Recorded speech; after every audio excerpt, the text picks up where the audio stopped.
Airport security footage never showed what really happened near Gate 47. That afternoon, a 34-year-old Mafia boss moved through the terminal completely unnoticed. He expected crowds, noise, strangers passing without meaning. Instead, he noticed a 20-year-old woman walking beside a man who kept a firm grip on her pace. Her neck was locked in a cervical orthopedic collar. A small cut marked the side of her face. She walked carefully, too carefully.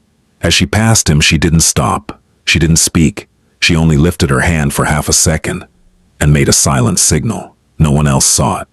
But he did. And in that instant, he knew the truth was far worse than it appeared.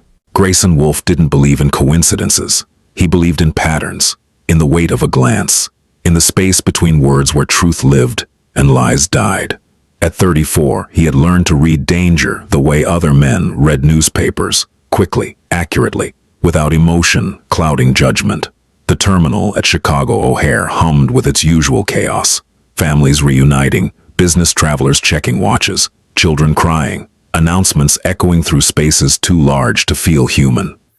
Grayson moved through it all like smoke.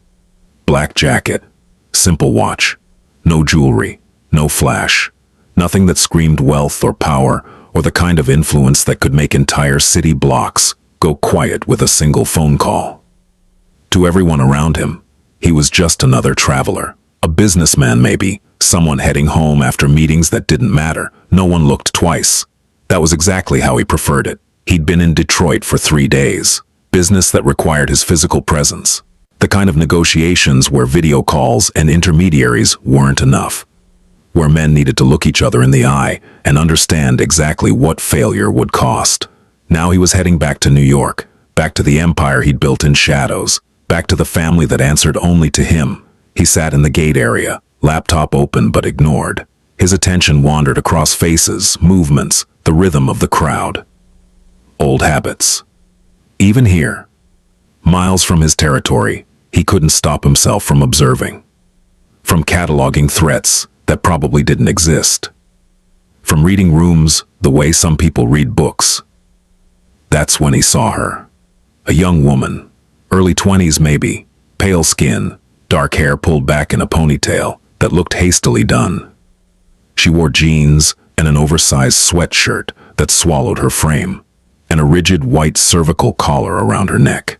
She moved slowly, carefully, like someone who had learned that sudden movements brought consequences.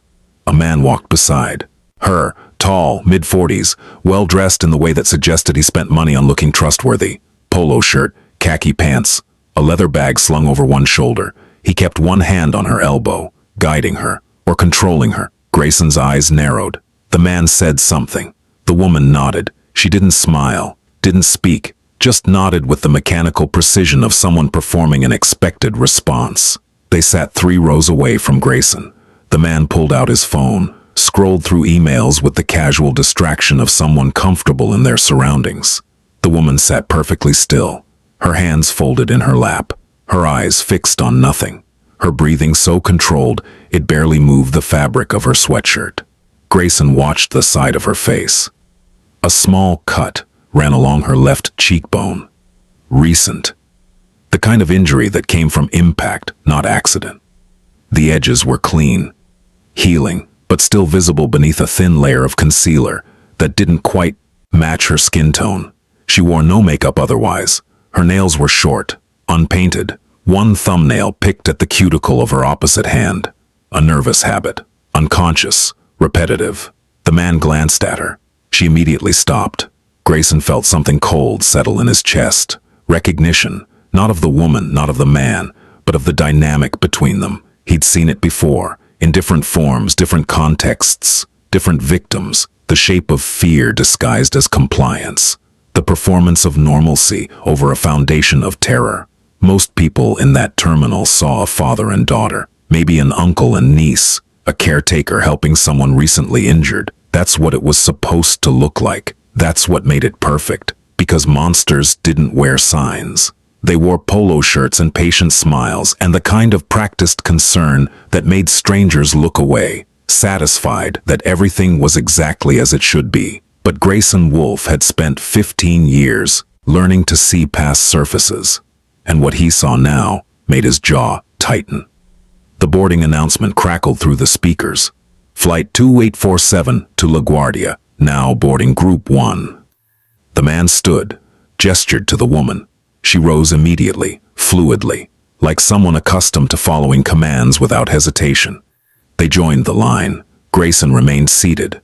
He told himself it wasn't his concern. This wasn't his city. These weren't his people. He had no jurisdiction here, no responsibility. The smart move was to board his flight and forget what he'd seen. But smart had never been the same as right. He watched them move through the line.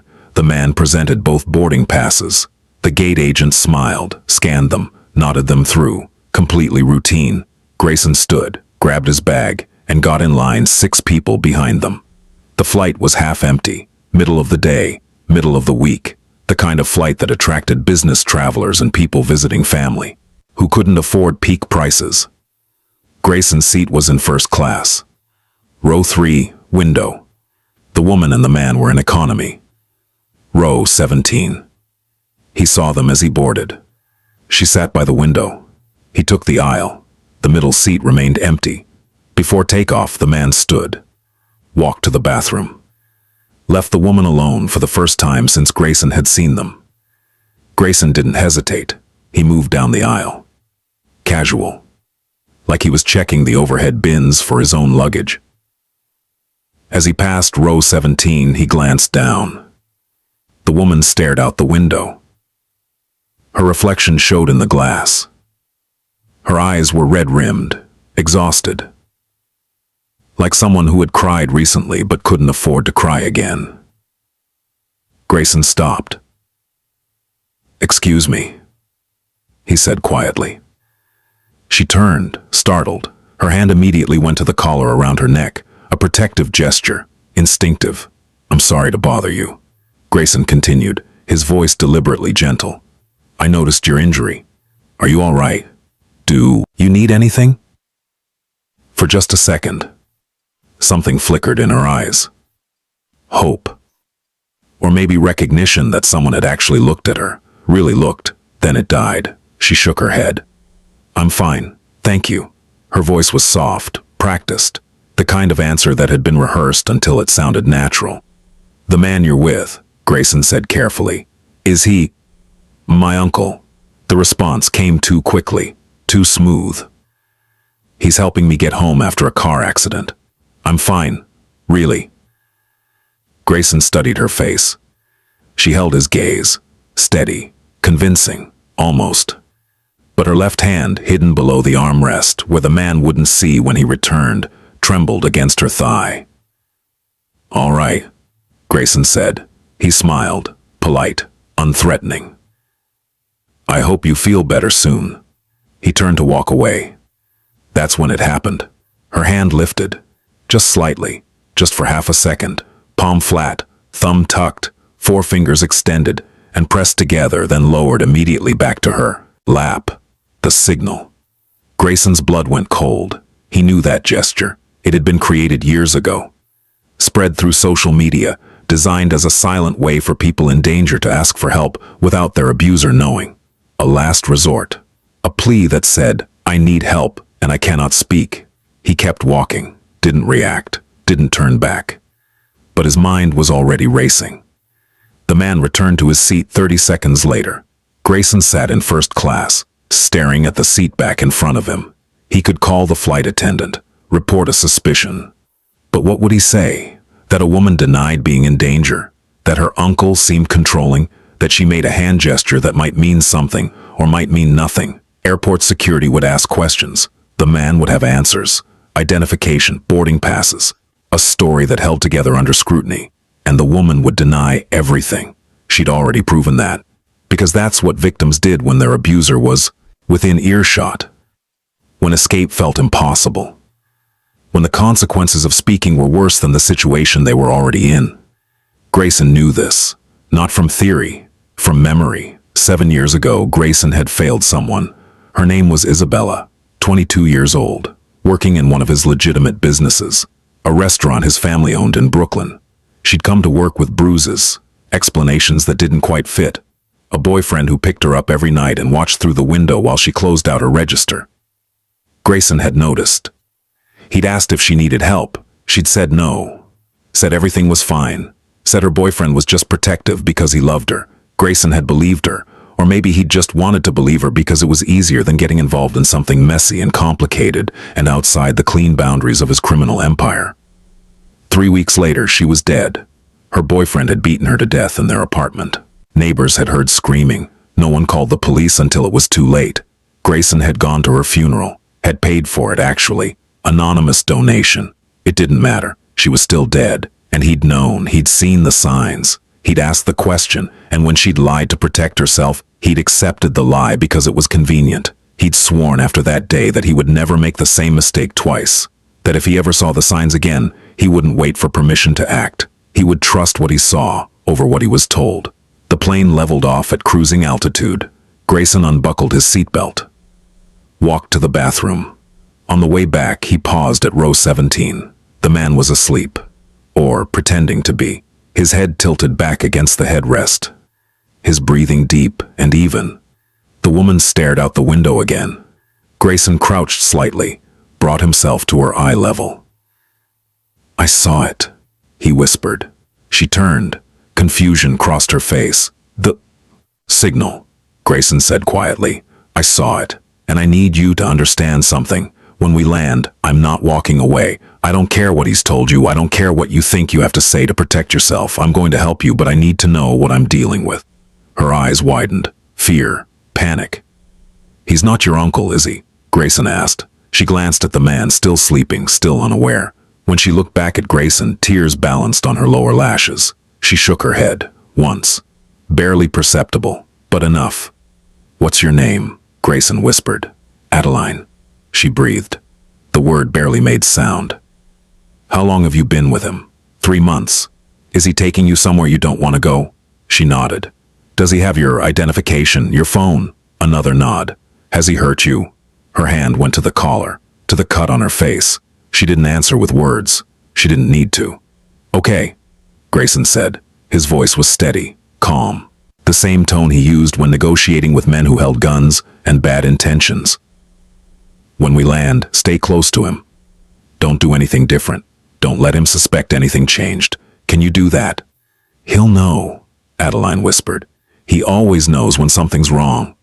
"Then make sure nothing seems wrong," Grayson said. "You've been doing that for 3 months. You can do it for 2 more hours." A tear slid down her cheek. She wiped it quickly, checked the man again, still sleeping. "Why are you helping me?" she asked. Grayson met her eyes. "Because someone should have helped you a long time ago," he said. "And because I let someone down once, I won't do it again." He stood, walked back to his seat, and began making phone calls. LaGuardia Airport at 4 in the afternoon was controlled chaos. Grayson deplaned first. Stood near the gate. Watched passengers file out. The man emerged with Adeline close beside him. His hand on her lower back. Steering her through the crowd. Grayson followed at a distance. He'd made 3 calls during the flight, all brief, all coded, all to people who understood that when Grayson Wolfe asked for something, it wasn't a request. Now those pieces were moving into position. The man and Adeline walked toward baggage claim. Grayson hung back, observed. The man was confident, relaxed. He checked his phone, typed a message, laughed at something on his screen. Adeline walked beside him like a shadow. Present, but not really there. They collected 1 bag. Just one. A large black suitcase that the man handled himself. Then they headed toward ground transportation. Grayson followed. Outside, the afternoon sun cut sharp angles across the pavement. Cars honked. Taxis jockeyed for position. People shouted into phones and dragged luggage and searched for rideshare vehicles. The man led Adeline toward the taxi line. That's when Grayson's phone buzzed. A text from Wyatt, one of his most trusted men, in position. Black SUV. Second in taxi queue. Grayson typed back. "Wait for my signal." He watched the man and Adeline get into a yellow cab, regular city taxi, nothing unusual. The driver pulled away from the curb. Wyatt's SUV followed. and Grayson got into the vehicle that had been waiting for him since before the plane landed. A dark sedan, tinted windows, driver who asked no questions. "Follow the SUV," Grayson said. The driver nodded, and they disappeared into New York traffic. The taxi drove for 23 minutes, through Queens, past neighborhoods that gradually shifted from commercial to residential, from crowded to quiet, from watched to forgotten. The taxi stopped in front of a narrow house on a street that had seen better decades. Paint peeling, chain link fence, small yard overgrown with weeds. The kind of place no one paid attention to. Perfect for someone who wanted to stay invisible. The man paid the driver, got out, pulled Adeline out behind him, retrieved the suitcase from the trunk. They walked up 3 cracked concrete steps. The man unlocked the door. They went inside. Wyatt's SUV parked 2 houses down. Grayson's sedan pulled up beside it. Grayson got out, joined Wyatt in the SUV. "How many ways in?" Grayson asked. "Front door, back door through the kitchen, 2 first-floor windows, 3 second floor." Wyatt was efficient, thorough. He'd been doing this work for 12 years. "No alarm system I can see. Locks are standard residential, nothing reinforced." "Neighbors?" "Left side is empty. For sale sign out front. Right side is an elderly couple, probably deaf, and don't care. Across the street is a rental, multiple families. Nobody's going to call the police about anything short of gunfire." Grayson nodded. "Who is he?" Wyatt handed over a tablet. A file was already open. Photo, details, background. "Ronan Vance, 43, no criminal record, works in insurance claims, lives in Ohio, divorced, 1 daughter, age 17, living with the ex-wife." Grayson scrolled through the file. "Joined several online groups in the past year." Wyatt continued. "Forums about traditional relationships. Communities where men share strategies for finding compliant partners. Specifically targets young women from difficult backgrounds. Offers help, housing, support. Then isolates them." "How did he get Adeline?" Grayson asked. "She was couch surfing in Cleveland, posted on social media about needing a place to stay after aging out of foster care.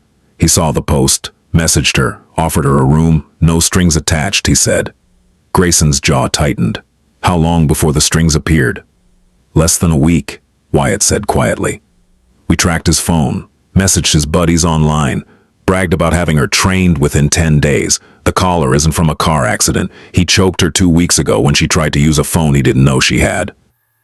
Silence filled the SUV. Cold. Heavy. The kind of silence that came before violence. "Where's he taking her?" Grayson asked. "He just bought a property in upstate New York, middle of nowhere, no neighbors for miles. Told her he's moving them somewhere safe, where they can start a real life together. She'll never be seen again." Grayson looked at the house, thought about Adeline sitting inside right now, probably scared, probably wondering if the man on the plane had meant what he said, or if she was about to face consequences for making that signal. "How many men do we have?" Grayson asked. 4, plus us." "Call them in. I want this house surrounded in the next 10 minutes. No one goes in until I say. No one comes out unless I approve it. Understood?" "Understood." Grayson sat in the SUV and made one more call. To a woman named Claire who ran a nonprofit Grayson quietly funded. An organization that specialized in extracting domestic violence victims from situations where traditional law enforcement either couldn't or wouldn't help. "I need a placement," Grayson said when Claire answered. "Tonight, young woman, early 20s, no family, no resources, severe trauma. She's going to need medical care, legal support, and a safe place to stay while she figures out her next move." "How severe are we talking?" Claire's voice was steady, professional. She'd done this work for 15 years. Nothing shocked her anymore. "Strangulation injury, facial trauma, probable psychological abuse. He had full control of her identification and communication. She's been isolated for months." Claire was silent for a moment, then. "I have a bed, private facility, upstate, medical staff on site, trauma counselors, Legal team. She can stay as long as she needs. No cost, no questions. Good, Grayson said. I'll have her there by midnight. Grayson, Claire said carefully. Is this going to be a situation I need to prepare for legally? Everything will be handled through proper channels, Grayson said, which wasn't exactly an answer. That's not what I asked. Grayson smiled without humor. Ronan Vance is going to have a very bad night, but he's going to survive it. And when it's over, he's going to have some choices to make about his future. I suspect he'll make the smart ones. Will there be evidence? Claire asked. Of what? Grayson. Claire. She sighed. Fine. I'll have the room ready. Send her with an escort, someone she can trust. Already arranged. Grayson paused. Thank you. Just bring her home, Claire said, and hung up. Inside the house, Adeline sat on a worn couch that smelled like mildew and years of neglect. Ronan moved through the rooms, checking locks, closing curtains, turning on lights. We'll stay here tonight, he said. His voice carried that false warmth, the performance of kindness. Rest up. Then tomorrow morning we drive north, our new place. You're going to love it, Adeline. It's quiet, private, just us, no distractions. Adeline nodded. She'd learned in 3 months that agreeing was safer than questioning, that compliance bought time, that Ronan's patience was a thin membrane stretched over rage that could rupture with the slightest pressure. He sat beside her, ran his hand along her arm. She didn't flinch, didn't pull away. Another lesson learned. You did good today, Ronan said. On the plane, very calm, very natural. I'm proud of you. Thank you, Adeline whispered. See, this is how it should be. When you listen to me, everything works. When you fight me. His hand moved to her collar, applied the smallest amount of pressure, a reminder. Things get difficult. Adeline closed her eyes, tried to remember what the man on the plane had looked like, his voice, his promise. When we land, I'm not walking away. But they'd landed hours ago, and she was still here, still trapped, still pretending that this was a life worth living. I'm going to make us dinner, Ronan said. He stood, kissed the top of her head. You stay here. Rest. Don't go near the windows. He walked into the kitchen. Adeline heard him opening cabinets, running water, the clang of pots. She sat perfectly still and wondered if hope was worse than hopelessness. At least hopelessness was honest. Outside, darkness fell. Grayson's men moved into position. One at the back door, one at each side of the house. Wyatt and Grayson at the front. They didn't wear masks, didn't hide their faces. This wasn't a robbery. This was something else entirely. At 7:45, Grayson's phone buzzed. A text from the man watching the back. He's in the kitchen. She's in the living room, alone. Grayson looked at Wyatt. Time to knock. They walked up the steps. Grayson rang the doorbell, waited. Heard footsteps inside. Ronan's voice. Who is it? Delivery, Grayson called out. The footsteps paused. I didn't order anything, Ronan said through the door. Package for this address. Needs a signature. Silence. Then the sound of locks turning. The door opened. Ronan stood there, confused, suspicious, his hand still on the doorknob. He looked at Grayson. Recognition flickered in his eyes. From the plane, the man who'd stopped to talk to Adeline. His expression changed. Alarm. He tried to close the door. Grayson's hand shot out, caught the edge, held it open. We need to talk, Grayson said quietly. Get out of here, Ronan hissed. This is private property. I'll call the police. Go ahead, Grayson said. I'd love to explain to them why you have a 20-year-old woman with strangulation injuries locked in your house while you're planning to drive her to an isolated property tomorrow morning. Ronan's face went pale. How did you? It doesn't matter how I know, Grayson said. What matters is what happens next, and you get to make a choice. Ronan tried to push the door closed. Wyatt stepped forward. His shoulder hit the door. It swung open hard enough to knock Ronan back. 3 steps. Grayson walked inside. Wyatt followed. The door closed behind them. Adeline heard voices in the entryway. Ronan's, Angry, scared, and another voice. Calm, familiar. She stood from the couch, walked to the living room entrance, saw the man from the plane standing in the hallway. Another man beside him, larger, dangerous looking. Ronan backed against the wall. You can't just break into someone's home, Ronan said. His voice cracked. This is illegal. You'll what? Grayson asked. He didn't raise his voice. Didn't need to. Call the police, please. Do it. Let's see how that conversation goes. Ronan's eyes darted to Adeline. She stood frozen. Grayson looked at her. His expression softened immediately. Adeline, he said gently. Are you hurt? Right now, are you hurt? She shook her head. Good, Grayson said.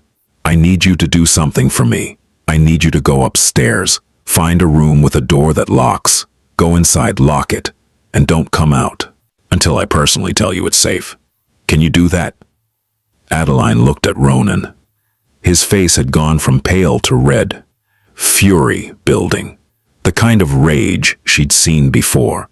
You don't tell her what to do, Ronan said. She's mine. She stays here. She's not yours, Grayson said, each word precise, cold. She's never been yours. She's a human being you manipulated and abused, and that ends tonight. Adeline, Ronan snapped, get over here, now. Adeline didn't move. For the first time in 3 months, she didn't obey an order from Ronan Vance. Grayson saw the shift in her posture, the tiny spark of defiance. Upstairs, he said again. Lock the door. Adeline walked to the stairs. Ronan lunged toward her. Wyatt stepped between them. His hand landed on Ronan's chest, pushed him back against the wall with enough force to knock the air from his lungs. Don't, Wyatt said quietly. Adeline ran upstairs. Grayson heard a door close, a lock turn. Good. He turned his full attention to Ronan. Here's what's going to happen, Grayson said.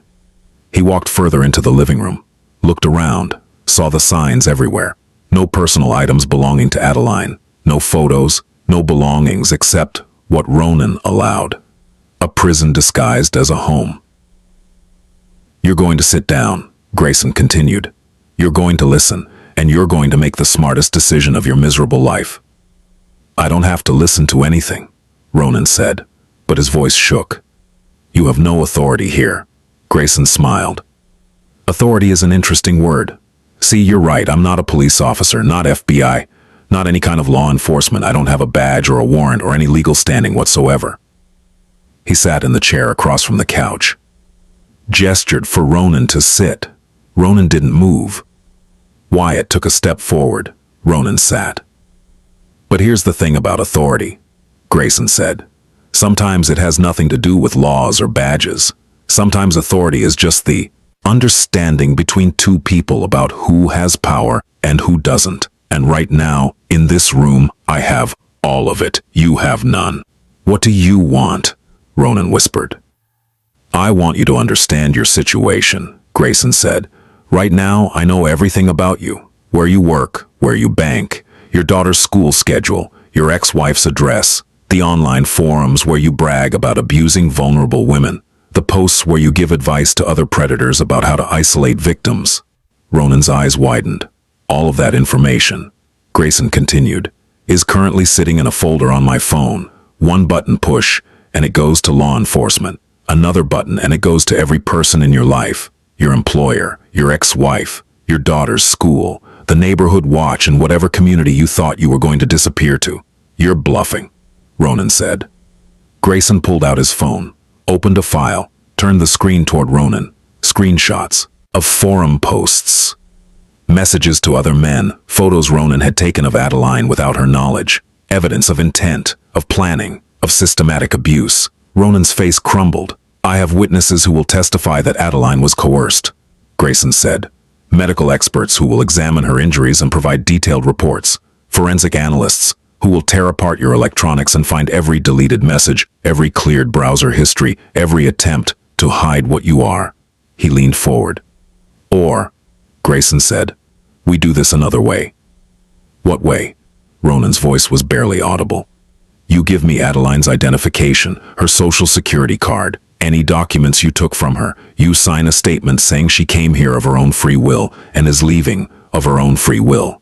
You provide the passwords to any accounts you made her create. You delete every photo, every video, every piece of information you have about her. Grayson's eyes went cold. And then you never speak. Her name, again, you never search for her, you never try to contact her, you forget she exists. And in return, I don't destroy your entire life. I don't send this evidence to the police. I don't tell your daughter what kind of man her father really is. Silence. Ronan sat there, trembling, his whole world collapsing. How do I know you won't send that information anyway? He finally asked. You don't, Grayson said simply. You just have to trust that I'm a man of my word, and that as long as you stay far away from Adeline and every other vulnerable woman you were planning to victimize, your secret stays buried. And if I say no? Ronan asked. Grayson stood. Then we move to plan B, he said, which involves a lot more pain for you and a lot less mercy from me. I've been polite so far, Ronan. I've used words. But I employ men who specialize in other forms of persuasion, men who are waiting outside right now, men who would consider it a privilege to spend time explaining to you why predators don't get to walk away without consequences. Wyatt cracked his knuckles. Ronan flinched. So, what's it going to be? Grayson asked. The smart choice, or the one that ends with you learning exactly how much pain a human body can endure before it breaks? 20 minutes later, Grayson had everything. Adeline's driver's license, her birth certificate, her social security card, all the documents Ronan had used to control her movement and identity.